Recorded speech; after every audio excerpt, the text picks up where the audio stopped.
ডাইনি তার মেয়েকে নিয়ে থাকতো আর খাবারের সন্ধানে মাঝে মাঝে এদিক ওদিক হানা দিত।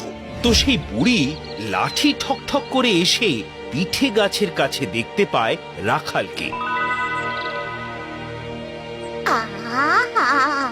এমন ছেলেকে যদি ভুলিয়ে ভালিয়ে নিয়ে গিয়ে মেয়ের কাছে ফেলতে পারি, মেয়ে ভারী খুশি হবে। তারপর মা মেয়েতে দুজনে মিলে চিবিয়ে চিবিয়ে ওরে ও নাতি, আমায় একটা পিঠে দে না বাবা। হ্যাঁ হ্যাঁ নিশ্চয়ই দেবো, দাঁড়াও। এই নাও হাত পাতো। না না, পিঠেতে হাতে গন্ধ হবে। ওমা, তাহলে আঁচল পাতো। ছি, তোর কি বুদ্ধি রে! তার থেকে তুই এক বাটি নেমে এসে দে না বাপ। আচ্ছা বেশ, রোশো, আসছি আমি। ভালো নাতি আমার, আয় আয় না আয়।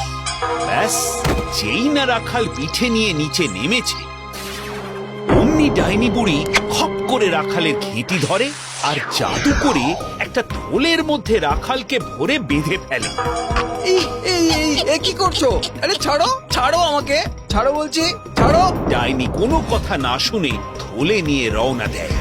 খানিক দূর যেতে বুড়ি ডাইনির ভারী তেষ্টা পেল।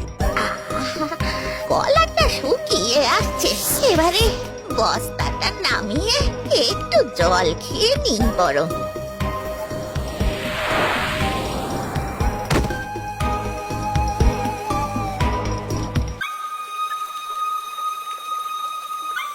এমন সময় ওই পথ দিয়ে এক চাষি যাচ্ছিল। বস্তার ভেতর অমন হুলস্থুল দেখে তার ভারী কৌতূহল হয়।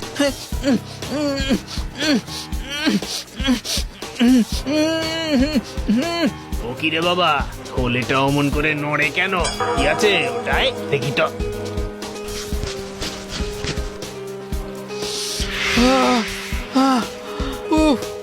কি তুই কে? এই থলের ভেতরে কেমন করে এলি? বলছি সব বলছি, দাঁড়াও। তবে তার আগে কিছু ইট পাথর জোগাড় করো দেখি, শিগগির করে।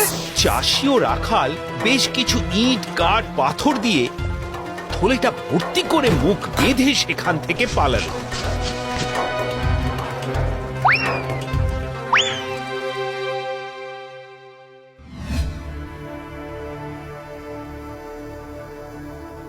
এই মেয়ে, দেখ দেখ কি এনেছি।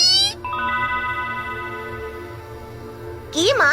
মানুষ রে মানুষ, এবার ভালো করে রাঁধ দেখি।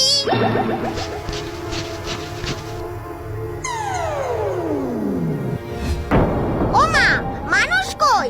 এই যে ইট কাঠ পাথর, এটা কি করে হলো? ও বেটা ওই জল খাওয়ার সময় ফাঁকি দিয়ে পালিয়েছে। হচ্ছে কালই তোর দফা রফা করবো আমি। পরের দিন বুড়ি রূপ বদলে আবার গাছতলায় যায় রাখালের সন্ধানে। ওরে আমার মানি, কতদিন বাদে তোকে দেখলাম রে। আয় বাছা, কাছে আয়। কে তুমি? ওরে, আমি যে তোর মাসি রে। কালকেও এরকম মিথ্যে কথা বলে এক বুড়ি আমায় ধরে নিয়ে গিয়েছিল, আর আমি ভুলবো না। কোন বুড়ি তোকে ভুলিয়েছে? তার জন্য তুই তোর আপন মাসিকে অবিশ্বাস করবি বাছা? ও বাবা, কত পিঠে ফলেছে, একটা পিঠেও নিয়ে আয় বাছা। আমি ছুঁড়ে দিচ্ছি, খেয়ে নাও। ছি ছি ছি ছি ছি, গুরুজনকে এমন করে কেউ বলে না বাবা। এত করে বলছে যখন, তখন মনে হচ্ছে এ যদি সত্যিই আমার মাসি হয়। দাঁড়াও, আসছি। এই ভেবে রাখাল যেই না নিচে নেমেছে অমনি বুড়ি আগের মতোই তাকে আবার থলের মধ্যে ভরে নেয়। বাবা।